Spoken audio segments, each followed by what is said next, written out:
ವಿರಾಜಪೇಟೆ ಪೊಲೀಸರ ಕಿರುಕುಳಕ್ಕೊಳಗಾದ ವ್ಯಕ್ತಿಯೊಬ್ಬ ವಿಷ ಸೇವಿಸಿ ಆತ್ಮಹತ್ಯೆಗೆ ಯತ್ನಿಸಿದ ಘಟನೆ ನಡೆದಿದ್ದು, ವಿಷ ಸೇವಿಸಿದ ವ್ಯಕ್ತಿ ಉದಯ್ ಅಲಿಯಾಸ್ ಉಮರ್ ಎಂಬಾತ ಇದೀಗ ಜಿಲ್ಲಾಸ್ಪತ್ರೆಯಲ್ಲಿ ಚಿಕಿತ್ಸೆ ಪಡೆಯುತ್ತಿದ್ದಾನೆ.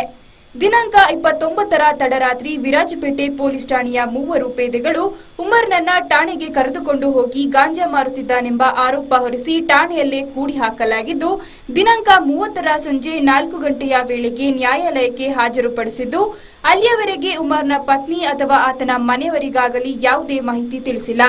ಏಕಾಏಕಿ ಬಂಧಿಸಿ ಗಾಂಜಾ ಮಾರಾಟ ಮಾಡುತ್ತಿದ್ದ ಆರೋಪ ಹೊರಿಸಿ ಮಾನಸಿಕ ಹಾಗೂ ದೈಹಿಕ ಹಿಂಸೆ ನೀಡಿದ ಪೊಲೀಸರ ವರ್ತನೆಯಿಂದ ಬೇಸತ್ತು ಆತ್ಮಹತ್ಯೆಗೆ ಯತ್ನ ನಡೆಸಿದ್ದಾರೆಂದು ಉಮರ್ನ ಪತ್ನಿ ಗೌಹರ್ ಮಾಧ್ಯಮಗಳೊಂದಿಗೆ ಆರೋಪಿಸಿದ್ದಾರೆ.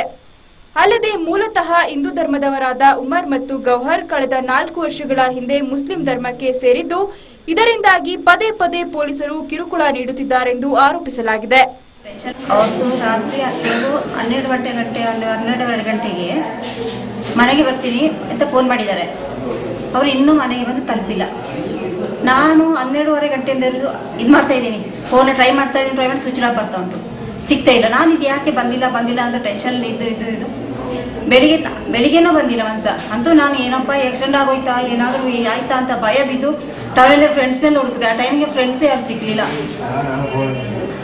ಮತ್ತೆ ನನಗೆ 4 ಗಂಟೆ ಸರ್, ನಾನು ಶುಗರ್ ಪೇಷಂಟ್ ಸರ್, 4 ಗಂಟೆಗೆ ಗೊತ್ತಾಯ್ತಿದೆ ಇವರು ಇಲ್ಲಿದ್ದಾರೆ ಅಂತ, ಪೊಲೀಸ್ ಸ್ಟೇಷನ್ ಇದ್ದಾರೆ ಅಂತ. ಅದುವರೆಗೆ ನನಗೆ ಗೊತ್ತಿಲ್ಲ ಪೊಲೀಸ್ ಸ್ಟೇಷನ್ ಇದ್ದಾರೆ ಅಂತ. ಯಾವುದೇ ಕಾರಣ ಪ್ರಕಾರ ಪೊಲೀಸ್ ಸ್ಟೇಷನ್ ಹಿಡಿದ್ರೆ ಒಂದು ಇನ್ಫಾರ್ಮ್ ಮಾಡ್ಬೇಕಲ್ವಾ. ಇವ್ರು ನಾವು ಹಿಡ್ಕೊಂಡೋಗಿ ಫೋನು ತಗೊಂಡು ಫೋನ್ ಸಮೇತ ಸ್ವಿಚ್ ಆಫ್ ಮಾಡಿಟ್ಟು ಯಾವ ಹಿಡ್ಕೊಂಡೋಗಿ ಬಂದರೆ 29ನೇ ತಾರೀಕು 12:30 ಗಂಟೆಗೆ ಕರ್ಕೊಂಡೋಗಿದ್ದಾರೆ.